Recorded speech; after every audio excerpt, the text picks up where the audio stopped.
Visualmente el dólar está en todas partes. De hecho, es el epítome de lo que ahora se llama una marca global. Un billete de $20 se reconoce inmediatamente en cualquier parte del mundo. Psicológicamente representa mucho más que una moneda. Se ha convertido en el símbolo universal del enriquecimiento. Piensen en todos los libros y películas con la palabra dólar en su título. Económicamente, el dólar está en el corazón de todo. Para algunos representa la eficacia económica de Estados Unidos, para otros simboliza el imperialismo americano. La fortaleza de la moneda de un país depende de la fortaleza de su economía. Cuando el dólar estornuda, el mundo se resfría. A continuación conoceremos la historia del dólar, una de las sagas económicas más extraordinarias del mundo moderno, narrada por las personas que mejor lo conocen, que han formado parte de su evolución o lo estudian como meros observadores. Esta es la historia de cómo el dólar llegó a convertirse, en menos de 2 siglos, en la moneda de todo el planeta. Pero ¿seguirá el dólar su avance triunfal o el mundo cambiará y con él el destino del dólar americano?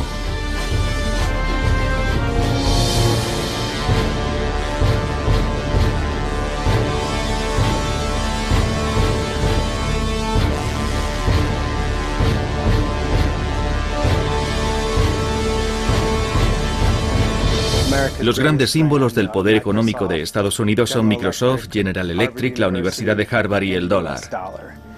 En cualquier conversación que escuches, en un restaurante, por ejemplo, la palabra dólar aparece en casi todas las frases. Está muy presente. Más que una moneda, es una obsesión.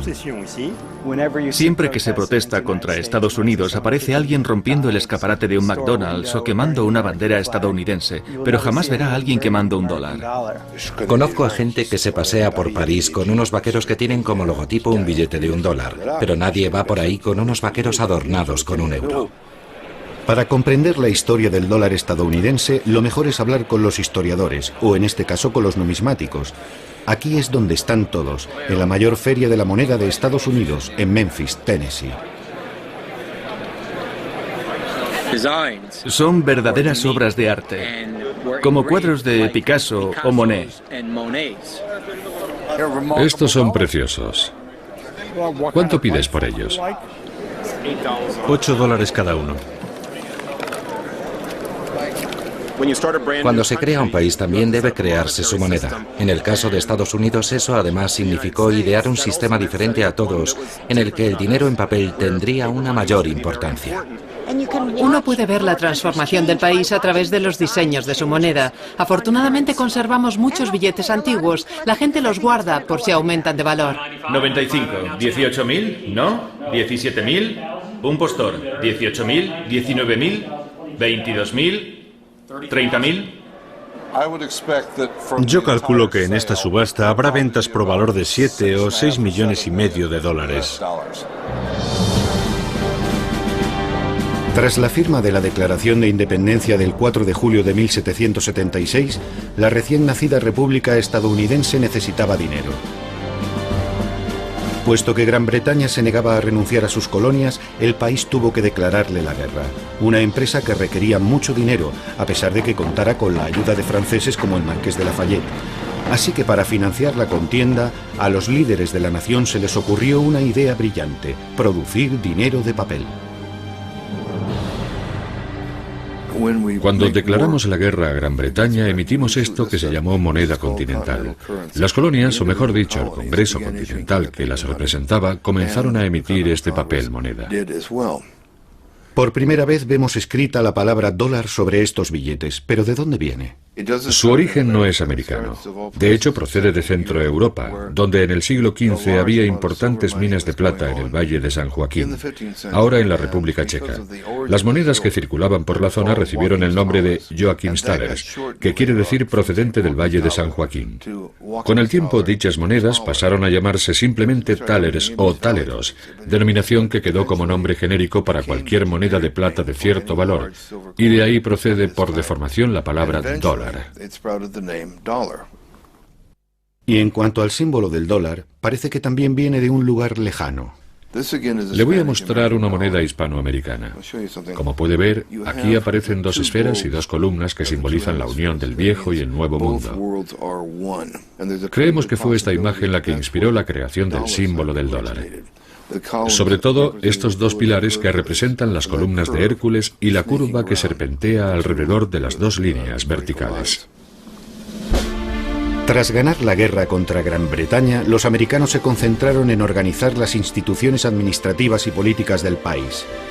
Redactaron la famosa Constitución de Estados Unidos y George Washington fue nombrado presidente. Desde entonces su rostro aparece en todos los billetes de $1.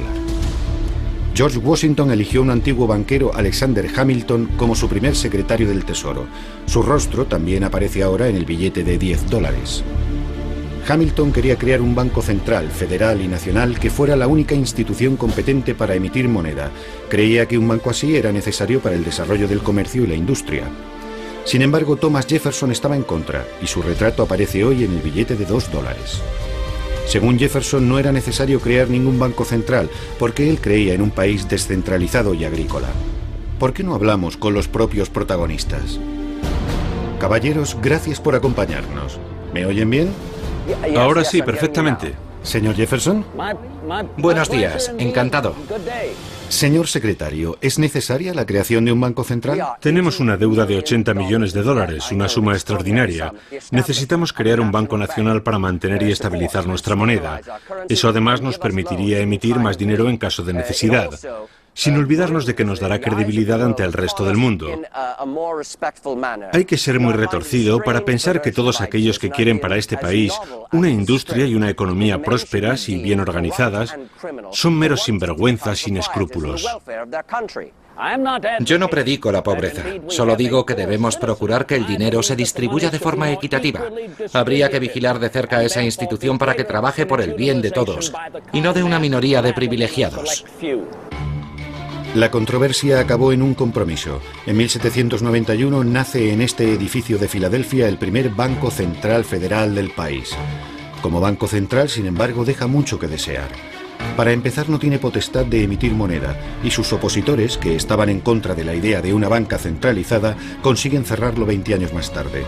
En resumen, cuando comienza la conquista del oeste americano, el país no tiene banco central, y lo único que hace el gobierno federal es autorizar a bancos privados la emisión de sus propios dólares. Entonces, ¿qué dinero usaban los vaqueros para pagar el whisky en la cantina? Y cuando los forajidos atracaban los trenes, ¿qué dinero encontraban en su interior? Respuesta: en lo que a monedas se refiere había de todo un poco. Estaban las monedas de oro y plata de México, por ejemplo. En cuanto a billetes, el asunto era más complicado. Durante la primera mitad del siglo XIX, Estados Unidos no tenía una única moneda para todo el país. Había cientos de bancos privados que podían emitir miles de billetes diferentes. El panorama era el siguiente. Había 8.000 bancos que emitían cada uno 8 billetes diferentes. Así que teníamos cientos de miles de billetes distintos. Si a eso le añadimos una población que jamás veía un documento impreso, aparte de la Biblia, ¿cómo podían saber qué dinero era bueno? En 1860 había unos 10.000 tipos de dólares distintos en circulación. Fueron buenos tiempos para los falsificadores, sobre todo para los malos. En la actualidad, cuando falsificas algo, haces una imitación, una copia de algo existente. Pero como había miles de bancos distintos, los falsificadores listos se dieron cuenta enseguida de que no valía la pena molestarse en hacer copias. Podían crear sus propios bancos, completamente ficticios. Y eso es lo que hicieron muchos. Y para complicarlo todo aún más, los bancos y los falsificadores no eran los únicos metidos en el ajo. Las compañías ferroviarias, los hoteles e incluso algunas tiendas imprimían sus propios dólares. Pongámonos en situación. Imaginemos que va a una tienda, digamos en Filadelfia, y que se dispone a pagar con un billete de $1 emitido por un banco de Tennessee, por ejemplo. En ese momento comienza el regateo con el tendero para establecer cuánto vale ese billete. Usted diría, por supuesto, que su valor es de $1, pero él argumentaría que no, que ese banco tiene muy mala reputación y que como mucho ese dólar solo vale 50 centavos. ¿Se imagina cómo sería hoy si cada vez que vamos a una tienda tuviéramos que llegar a un acuerdo en la caja acerca de lo que vale la moneda que queremos usar? Sería ridículo. La situación estaba totalmente fuera de control cuando estalló la Guerra Civil, en la que los unionistas del norte se enfrentaron a los confederados del sur. La Unión no tenía dinero, pero debía pagar a sus soldados, así que tuvo que recurrir a otro tipo de financiación. La solución más sencilla cuando un país no tiene dinero es fabricarlo, así que igual que George Washington un siglo antes, en 1863 Lincoln decide reorganizar todo el sistema. Le oigo, señor, y es un gran placer charlar con usted hoy. Los días en los que cualquiera podía emitir moneda han acabado. Bueno, es necesario estandarizar la moneda. Y se debe hacer de la mano de un gobierno central y un banco central. Y la única forma de conseguirlo es emitiendo una moneda creíble para el pueblo americano, donde figure el gran sello de Estados Unidos con su águila impresa, para que así todo el mundo sepa que tenemos una única moneda y que puede confiar en ella. A partir de aquel momento solo habrá una autoridad con capacidad para emitir moneda, el gobierno federal. Emitieron un billete que enseguida recibió el nombre de greenback o verde. El nombre greenback viene del hecho de que estos nuevos billetes estaban también impresos por detrás y en color verde. Y se hizo así porque era imposible reproducir el verde en el reverso con los métodos de falsificación de la época.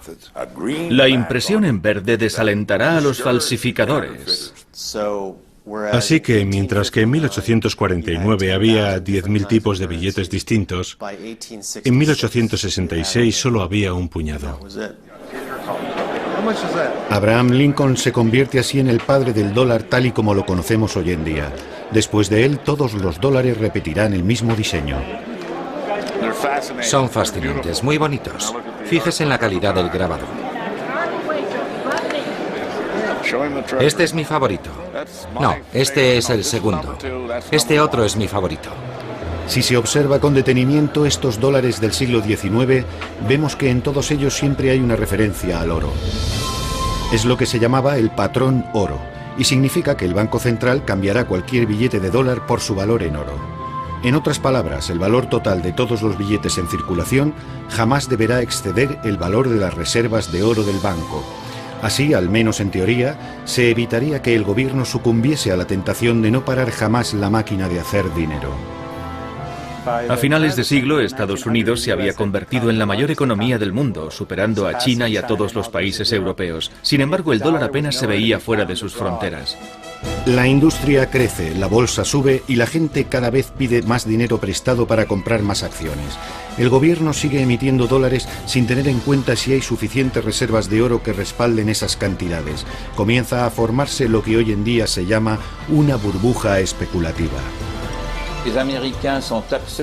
Los americanos no se preocupaban por lo que ocurría fuera de sus fronteras, y su política monetaria, que se centraba únicamente en la situación interna, alteraba cada vez más la circulación de capital, lo que a su vez afectaba negativamente a la libra esterlina, que por el momento era la moneda dominante. Así que la política monetaria de Estados Unidos tuvo repercusiones negativas, y al final todo esto desembocó en la Gran Depresión. La burbuja especulativa explota el miércoles 24 de octubre de 1929. La bolsa se desploma. La gente corre a los bancos para cambiar sus dólares por oro. Después de todo, están en su derecho, lo pone en los billetes. Naturalmente, los bancos no pueden pagar a todo el mundo y tienen que cerrar. En solo unas semanas el país se sume en el caos económico. Ha comenzado la Gran Depresión. Millones de ciudadanos perderán su trabajo. Si se deja a los inversores y financieros solos, si se deja que hagan lo que quieran, siempre se van a los extremos. Y en la década de 1930 el sistema financiero se viene abajo por completo. La gente ha sabido adaptarse a la actual situación de crisis con estos dólares de fabricación casera. Están diseñados para resistir la inflación, con la garantía de que durarán mucho tiempo. Por extraño que parezca, este dólar es aceptado en los comercios del barrio. En Nueva York, el sistema de trueque experimenta un nuevo auge. En 1933 la situación parece mejorar un poco cuando el demócrata Franklin Roosevelt resulta elegido presidente de Estados Unidos. La máquina económica comienza a funcionar de nuevo.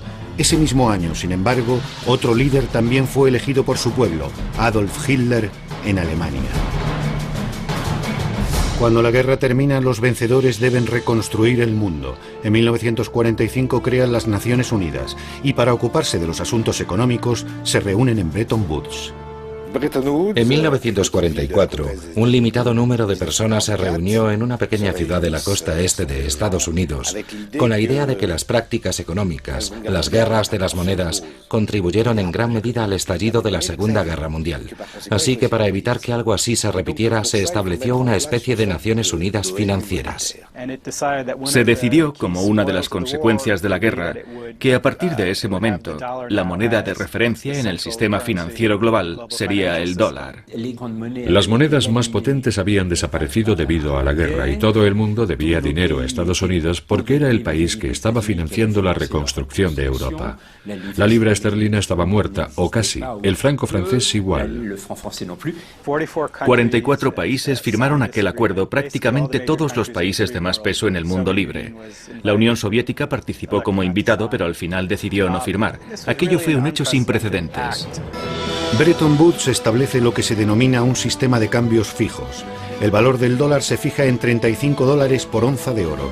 El gobierno de Estados Unidos se compromete a cambiar una onza de oro a cualquier banco central que le presente $35. El cambio de otras monedas también se fija de forma más o menos permanente con relación al dólar. Al convertirse en moneda de cambio internacional, el dólar adquiere el estatus de moneda de monedas. Y ser el país que emite la moneda que usan otros países es un gran privilegio, porque permite a Estados Unidos tener un gran déficit en su balanza de pagos. ¿Cómo financia ese déficit? Como todos los países, con su propia moneda. Pero cuando ese dinero se acaba, los demás países tienen que financiarlo con dólares, con oro, con lo que tengan. Y cuando eso también se acaba, entonces se ven forzados a poner límites a ese déficit. Todos los países cuentan con esta especie de mecanismo que limita el déficit cuando ya no pueden responder de él, excepto Estados Unidos, porque financia todo su déficit con su propio dinero. Se podría decir, utilizando una imagen quizá engañosa, que ya que Estados Unidos maneja la máquina del dinero, para ellos es fácil financiar su propio déficit. En los años 50, Estados Unidos inunda el mundo con sus dólares. Al principio como parte de su programa para la reconstrucción de Europa, el famoso Plan Marshall. Los países de Europa Occidental por fin estamparon sus firmas en un importante documento. El Plan Marshall ya tiene luz verde. El Acuerdo de París establece que Estados Unidos volverá a enviar americanos al extranjero, pero esta vez serán suministros para la paz en forma de comida, maquinaria, personal y dólares. Se ha hablado de cifras que rondan los 17 millones de dólares. Después, en la década de los 60, Estados Unidos comienza a comprar el mundo. Hacen grandes inversiones en el extranjero mientras al mismo tiempo financian la guerra de Vietnam. Todo se paga en dólares, por supuesto. Invertíamos en el extranjero más de lo que el resto del mundo invertía en Estados Unidos, así que en el cómputo general teníamos un déficit de varios miles de millones de dólares. Una cantidad minúscula comparada con el déficit actual. Aquello puso nerviosas a muchas personas. El presidente francés de Gaulle fue uno de los primeros en criticar este hecho. Como dijo en los años 60, que Estados Unidos emitiera la principal moneda era un privilegio excesivo. Eso lleva a los americanos a endeudarse y a hacerlo gratuitamente con respecto al extranjero. Porque aquellos que les deben dinero les pagan en dólares y no con oro, metal que sí tiene un valor real. El oro se puede transferir a otros sin riesgos y sin sacrificios. En el invierno de 1964, Francia optó por un enfoque más agresivo que prolongó hasta después de 1965 y que se tradujo en un intento de cambiar sus dólares por oro. Bien, Francia dejó claro cuáles eran sus intenciones, pero los alemanes, que estaban haciendo lo mismo, no dijeron nada. Así que las reservas de oro estadounidenses comenzaron a bajar. Habíamos emitido tantos dólares que solo podíamos responder del 20% de toda la moneda que guardaban los bancos centrales. El miedo era que la pérdida de confianza en la economía americana provocase el pánico bancario y que todos los países corrieran a cambiar sus dólares por oro al mismo tiempo. Estados Unidos no podría responder a la demanda de oro y eso daría lugar a otro gran desastre económico. El general de Gaulle decidió retirar las reservas de oro francesas de la Reserva Federal. Se trataba únicamente de un asunto técnico, pero produjo un gran revuelo político. El general de Gaulle me preguntó, ¿está el oro ya de camino? Sí, señor, lo estamos trayendo. Luego añadió, tenemos que agilizar las cosas. Escucha, quiero que envíes el Colbert. El Colbert era nuestro único buque de guerra por aquel entonces. Enviamos el Colbert a Fornos, cargamos el oro y lo traemos de vuelta. Señor, dije, eso es imposible. Si manda un barco de guerra a Estados Unidos para traer el oro, provocará un terrible incidente diplomático. Así que al final se desechó esa idea.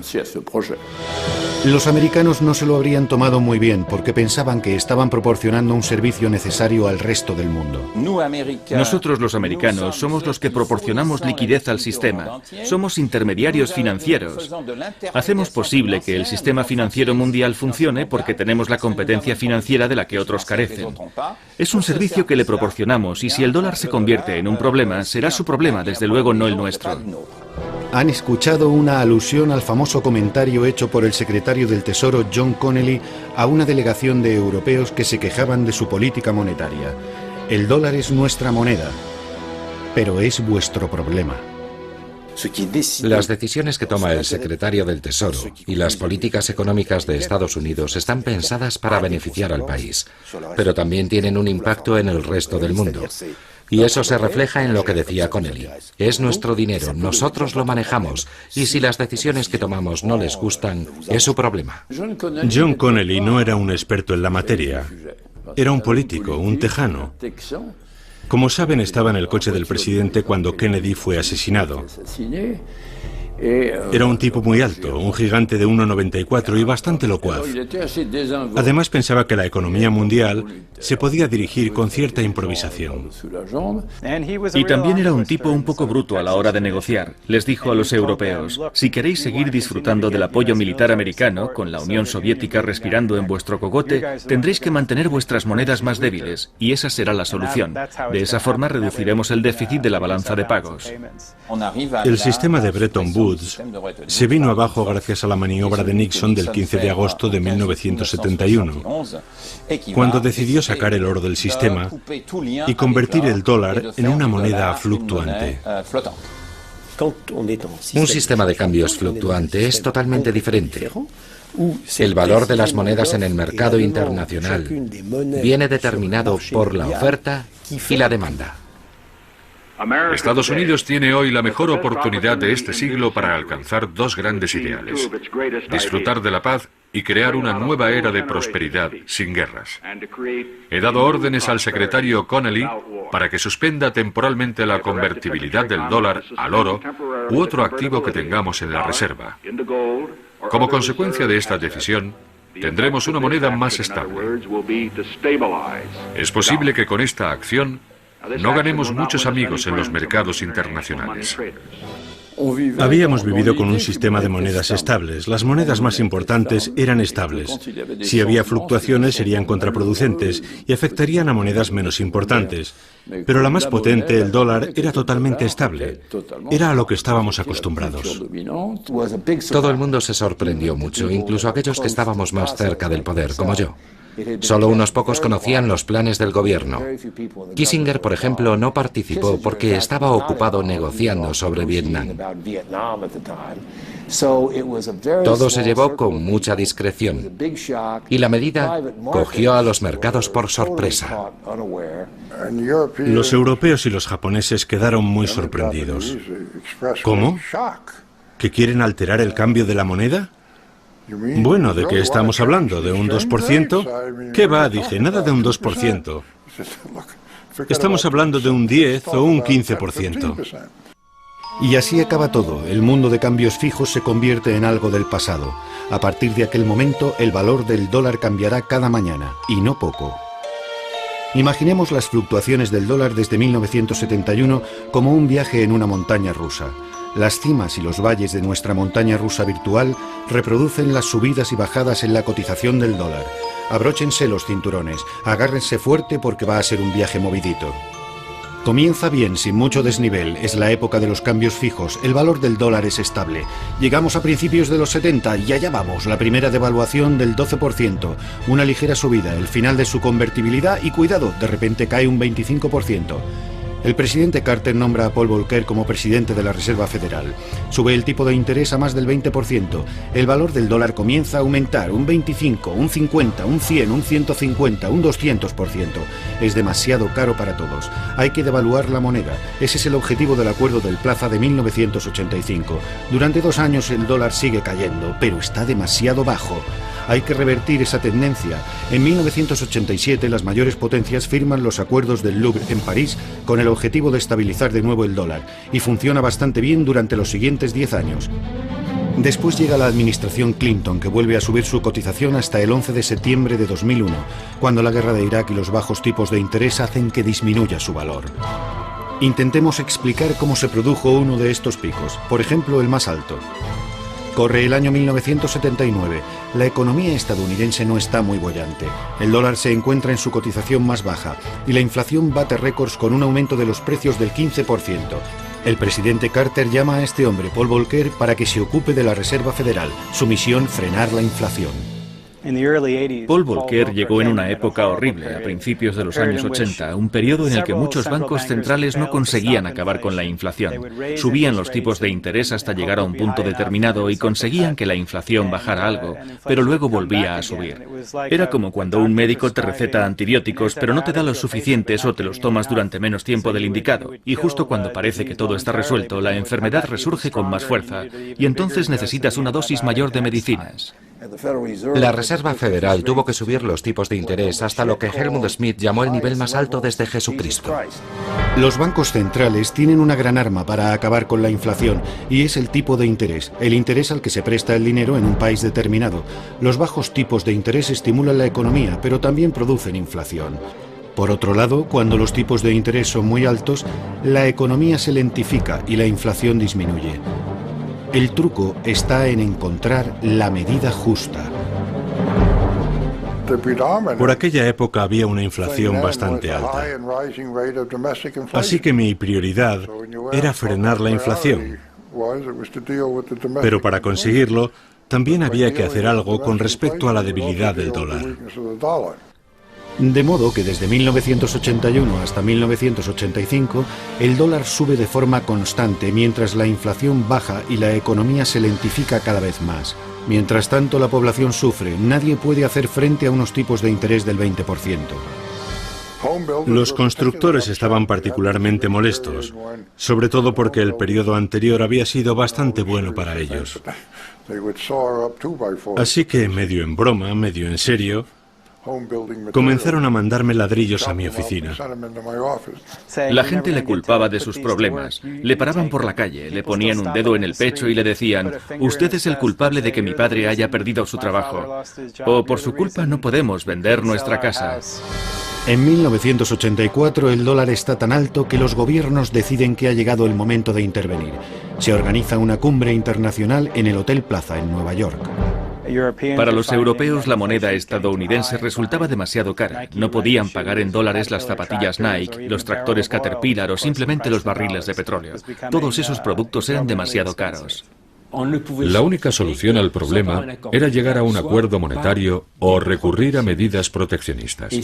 Y ante la amenaza de un resurgimiento del proteccionismo, los estadounidenses se dieron cuenta de que tenían que llegar a un acuerdo con los demás países. Entonces la comunidad internacional decidió debilitar el dólar.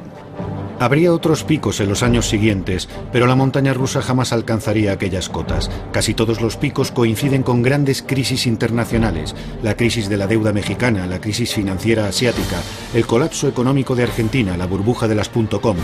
Teniendo en cuenta todas estas turbulencias y los altibajos a los que se enfrentaron los pasajeros, cabe preguntarse: ¿hay alguien al volante? Es decir, ¿quién controla el dólar en Estados Unidos? La Reserva Federal es el Banco Central de Estados Unidos.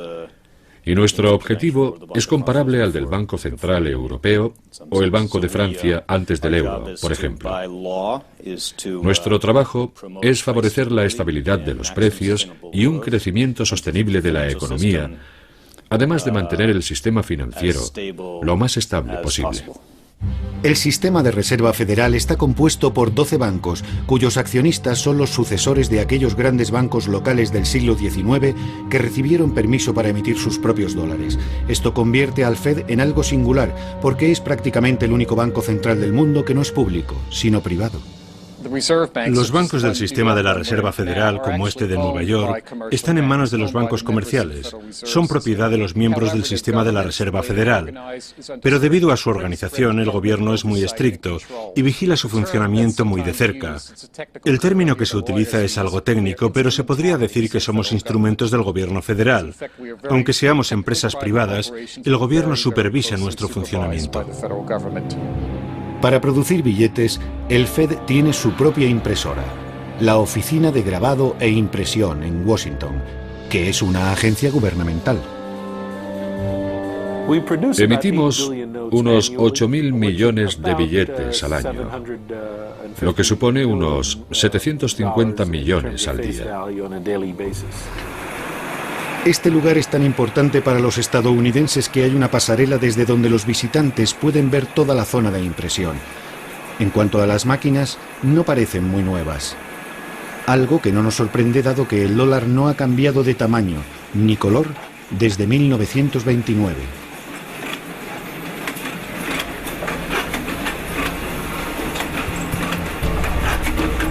La Oficina de Grabado e Impresión produce 22 toneladas de billetes nuevos y crujientes todos los días que se distribuyen por todo el país.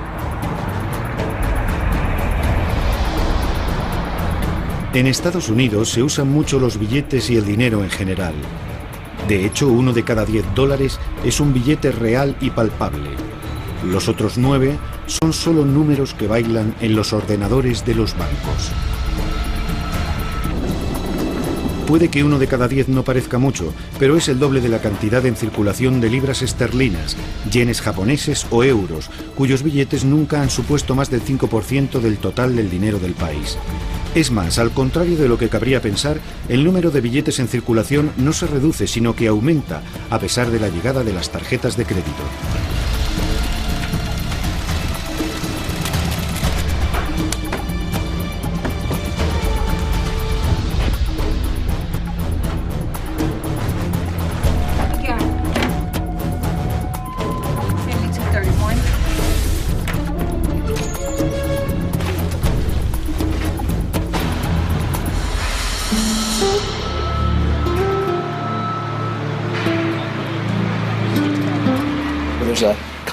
El ciclo de transporte y procesamiento es constante. En un mes, decenas de miles de millones de dólares fluyen por el sistema. Hay 2 razones que explican este uso particularmente intenso que los estadounidenses hacen de su papel moneda. La primera es exclusivamente interna. Aproximadamente el 15% de las familias americanas no tienen ninguna cuenta bancaria. Así que para muchas de esas personas, los billetes son la única forma de pago. Por eso, entre otras razones, el papel moneda es todavía muy importante, un bien que todo el mundo necesita. La segunda razón para la enorme cantidad de papel moneda en circulación se deriva del estatus del dólar como moneda internacional. Hay más de 777.000 millones de billetes en circulación, de los que más de 512.000 millones se mueven fuera de nuestras fronteras. La gran mayoría de los billetes que circula fuera del país se suele utilizar principalmente como moneda de ahorro por aquellas personas que quieren tener un fondo en caso de emergencia. Razón por la cual hay que ser muy precavido y no hacer ninguna alteración de forma precipitada. El diseño de un billete es un proceso muy complicado. Nuestra primera preocupación es la seguridad. Queremos dificultar su falsificación y para ello superponemos el mayor número posible de parámetros de seguridad. Luego pedimos a los grafistas que creen dibujos o motivos que integren todos los elementos de seguridad. Suele ser un proceso muy largo.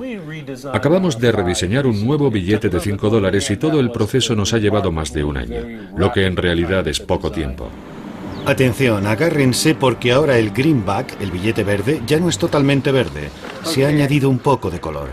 Estamos en la ceremonia de presentación del nuevo billete de $5. La casa del fondo perteneció a Abraham Lincoln, el padre del billete de $1. Introdujimos la nueva serie de billetes de color en el año 2003. El nuevo billete de $5 combina nuevos parámetros de seguridad. Como saben todos, no es necesario cambiar los billetes antiguos de 5 por los nuevos, porque la Reserva Federal no ha anulado los viejos billetes y no piensa hacerlo. En solo unos minutos, será un honor para mí gastar mi primer billete de $5 para ponerlo oficialmente en circulación. Veamos, ¿qué puedo comprar aquí? Bueno, aquí tenemos un libro sobre grandes discursos. Estupendo. Creo que tengo un billete de 5 nuevecito por aquí. ¿Ah, sí? Sí, aquí está. Con nuevos parámetros de seguridad. No seamos duros con ellos. Solo son funcionarios del gobierno, no actores profesionales.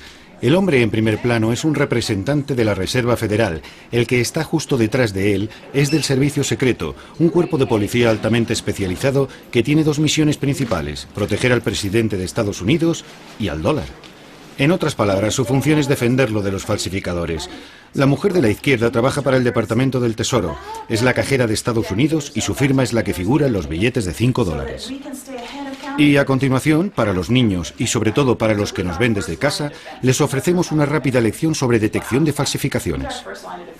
¿Quién conforma la primera línea de defensa contra los falsificadores? Tú. No, vosotros. ¿Qué es lo primero que hay que hacer para saber si un billete es falso? Mirarlo a contraluz. Mirarlo a contraluz. En el billete nuevo hay dos filigranas. Un gran 5 y una columna de 5 pequeñitos. Eso es lo que tenéis que buscar. Las falsificaciones introducidas con éxito en el sistema ascienden a unos $61 millones. Y aunque parece mucho, en realidad solo es el 1% de todo el dinero en circulación. ¿De qué clase están hechos? Esa es una gran pregunta. Usamos una fórmula secreta, pero se podría decir que más que papel es un tejido, y aún así su duración es limitada. La vida media de un billete está entre 2 y 5 años. Como todas las grandes estrellas internacionales, el dólar tiene su único y distintivo estilo, un estilo propio. Pero ¿por qué resulta tan llamativo, tan efectivo visualmente? ¿Cuál es su secreto? En primer lugar, el color es muy importante. Y luego están todos los demás símbolos. Es como si cada billete contuviera un pedazo de historia viva de Estados Unidos y de filosofía americana. Así es, los dólares americanos estimulan nuestra imaginación porque están cubiertos de símbolos misteriosos, supuestamente masónicos, que datan de los comienzos de la Revolución Americana. El revés del billete es lo que más llama la atención de la gente en lo que se refiere a los símbolos. En la cara del billete tenemos a George Washington, el primer líder de la nación, que además era masón. Así que se podría decir que hay una referencia masónica en esa parte del billete. Pero el envés resulta mucho más misterioso hasta para los americanos. En el envés aparecen las dos caras del gran sello de Estados Unidos. El diseño del sello del siglo XVIII corrió a cargo de un comité en el que se encontraban Thomas Jefferson, John Adams y Benjamin Franklin. Son muchas las personas que creen que el sello y los símbolos tienen significados ocultos. Muchos cuentan las plumas del águila. Son 33. Según los partidarios de las teorías conspirativas, 33 es el número exacto de grados presentes en el rito masónico escocés. El rito antiguo y aceptado, bastante conocido en Estados Unidos.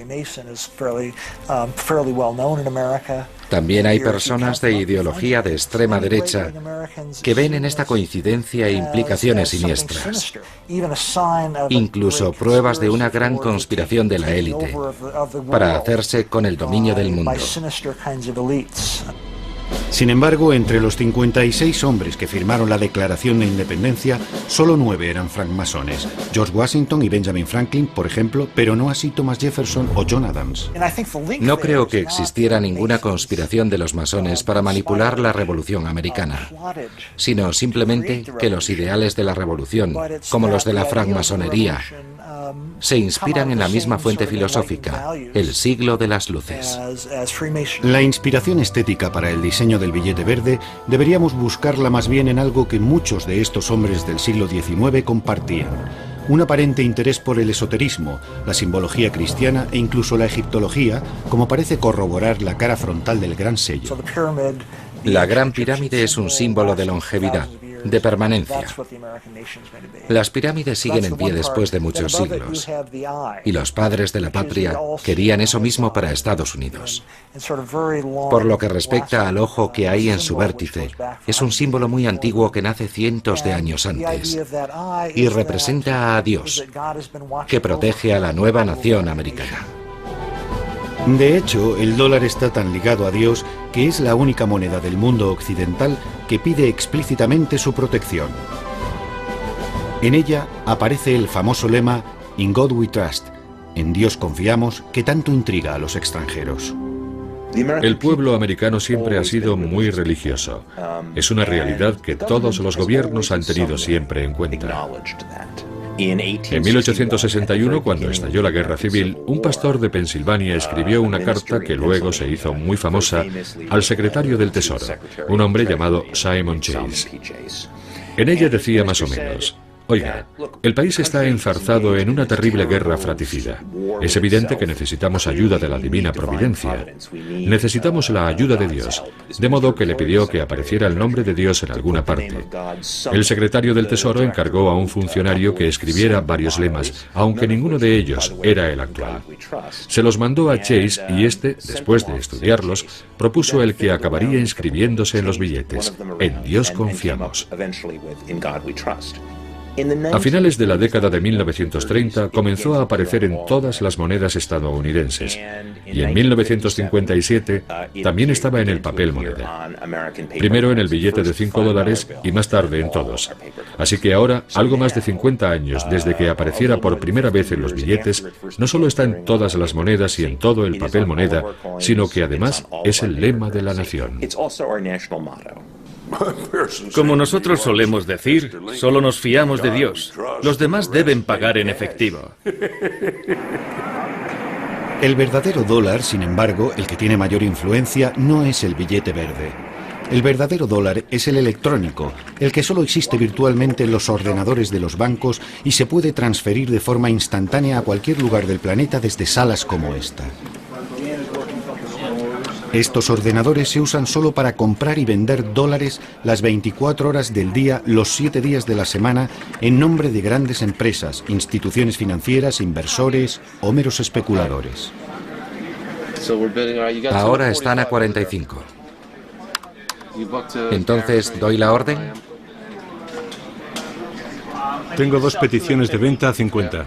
Sí, el petróleo ha alcanzado su límite. Es increíble cómo la gente está a la caza del euro. ¿Quiere recoger beneficios? Está bien, entonces intervendré si la cotización llega a 75. Lo retendré hasta las 3. Adiós. Esos botones con comprar y vender escritos encima son los que determinan el precio del dólar. El trabajo de un agente de bolsa es apretar o no uno de estos botones. Pero ¿cómo se toma esta decisión? Lo importante aquí son las diferencias de tipos de interés entre los países. Eso es lo que atrae al capital. Por eso el dinero sale o entra de los países.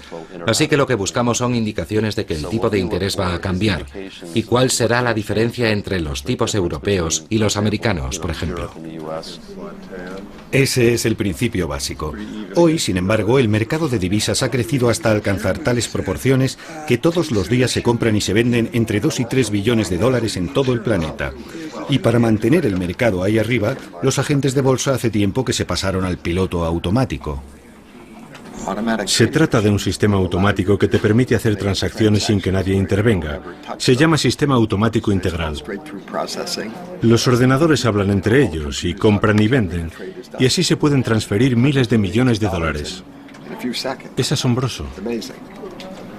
Ahora ya sabe lo que hacemos todo el día, mirar estas pantallas. Y el hecho de que todo el mundo esté mirando las mismas pantallas al mismo tiempo resulta determinante para explicar el comportamiento del mercado. Antes ocurría que no todo el mundo tenía acceso a la misma información al mismo tiempo. Ahora con Internet y con la rapidez del sistema, todo el mundo observa los mismos gráficos, todo el mundo conoce las últimas noticias, las declaraciones de los políticos y por eso, debido a que todos manejamos la misma información, reaccionamos de forma semejante y al mismo tiempo. Hay otro factor que quizá explique también la gran volatilidad del dólar en el mercado de divisas. La fluctuación de una moneda, al menos a corto plazo, viene casi enteramente dada por las sensaciones del mercado, si es expansivo o si tiene miedo. Es un reflejo de cómo se siente el mundo cuando se levanta por la mañana. Si está feliz, suele vender dólares. Si siente temor, suele comprarlos. Es algo totalmente irracional a corto plazo.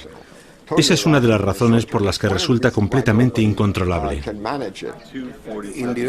Antes, el Fondo Monetario Internacional, el Banco Mundial y los bancos centrales eran los grandes protagonistas del mercado. Pero entonces el mercado creció y su influencia disminuyó. Así, si hace unos años el gobierno podía intervenir en los mercados de divisas, comprar o vender moneda y determinar así su valor, ahora con el crecimiento del mercado, eso ya no es posible.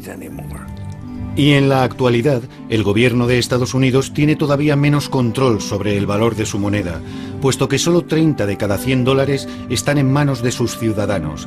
Los otros 70 pertenecen a extranjeros, sobre todo a bancos centrales y a fondos de inversión. Los países con las mayores reservas de dólares son China, en primer lugar, seguida de las monarquías del Golfo Pérsico y de Japón. Europa va mucho más rezagada, junto con Rusia, la India, etc. Esto es Bahrein, un país situado en el Golfo Pérsico. Se calcula que en sus cámaras acorazadas los países petroleros de esta región guardan el 25% de todos los dólares del planeta. Hoy el jeque Mohammed Al-Khalifa inaugura un simposio sobre un tema muy especial, el dólar o el euro. ¿Cuál es la mejor elección para la zona? Los ponentes son representantes de importantes compañías financieras y de inversiones de Londres y Nueva York. Los oyentes, sus clientes potenciales, son miembros de gobiernos locales, jefes de empresa y varios individuos acaudalados. El dólar tiene mucha más presencia en esta parte del mundo que en ninguna otra, y es el resultado directo de la famosa reunión que tuvo lugar entre el rey Ibn Saud de Arabia Saudí y el presidente Franklin Roosevelt a bordo de un acorazado americano cerca del Canal de Suez en 1945. Ya fuera una negociación entre socios o puro imperialismo, el resultado fue un acuerdo según el cual Estados Unidos protegería la península arábiga a cambio de tener acceso al petróleo saudí. Desde entonces, el precio del petróleo se ha fijado en dólares y las monedas de los países del Golfo están ligadas al dólar con un cambio rigurosamente fijo. Así que no es de extrañar que, además de las ponencias, se vaya a celebrar una mesa redonda con economistas estadounidenses que han sido invitados a hablar sobre las fluctuaciones del dólar. Desde la Segunda Guerra Mundial, Estados Unidos es la mayor economía del mundo y su moneda la moneda del mundo. Cuando analizamos la evolución que muestra el gráfico, observamos que el dólar sigue una trayectoria en suave, pero en constante declive. Es un mercado tan grande que nadie lo puede controlar. Es un mercado mundial, sobre todo ahora. No sabemos si Qatar, Bahrein, los Emiratos Árabes Unidos mantendrán sus monedas vinculadas al dólar o si buscarán otras divisas. Esa es la gran cuestión. Es muy difícil. Hemos perdido casi el 40% del valor de nuestra moneda. Muchas gracias. Gracias a usted. Son muchos los que ya se preocupan. ¿Qué le pasa al dólar? Los gobiernos de la región del Golfo van a tener que tomar muchas decisiones importantes en los meses que se avecinan. Kuwait, como ya hemos visto, ha desvinculado su moneda del dólar.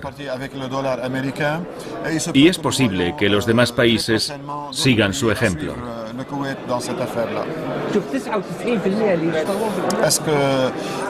Este es el fin del dólar estadounidense. Ha sido un buen padre y todos sabemos que es muy doloroso perder a un buen padre.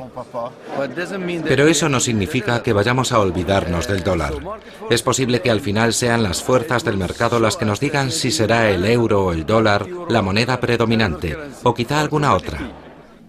Los europeos y el mundo han estado obsesionados con el dólar durante los últimos 100 años por una razón muy simple.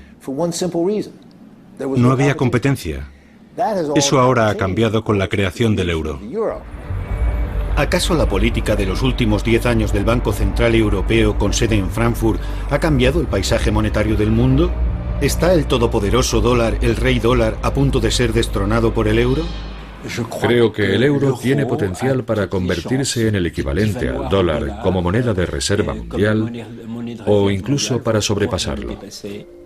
Para los europeos es un éxito fenomenal. Si el euro fuera más agresivo o intentara ser más agresivo, probablemente desbancaría al dólar en poco tiempo. El euro no se creó para oponerse al dólar. No se creó como oposición a ninguna moneda existente. La ambición de Estados Unidos, y lo que voy a decir es una simplificación, es imperialista. Quieren ser la superpotencia del mundo. Nosotros no ambicionamos eso, no queremos gobernar el mundo. Ya lo hicimos en parte en el siglo XIX, pero ese ya no es nuestro objetivo. Y puesto que el euro rivaliza con el dólar sin querer o sin ser capaz de reemplazarlo por completo, ¿qué implica eso para el futuro del planeta? Creo que nos encaminamos a una situación en la que habrá un gran bloque norteamericano, un gran bloque chino, un gran bloque indio y quizá un gran bloque europeo. Y creo que con el tiempo es posible que el sistema evolucione hasta un punto en el que la función del dólar sea menos excepcional. Creo que sucederá de manera totalmente natural y será bueno para la economía mundial. Y la palabra final la tiene Paul Volcker, que ha sacado su bola de cristal para la ocasión. Haré dos afirmaciones. Una es que el mundo estará mucho mejor cuando solo haya una moneda única.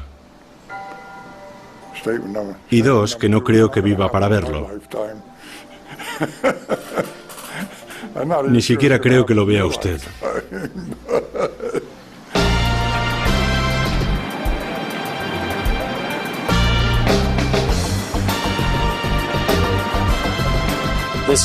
Este año tenemos una gorra con el símbolo del dólar, un clip con el símbolo del dólar, este pañuelo con estampado de dólares.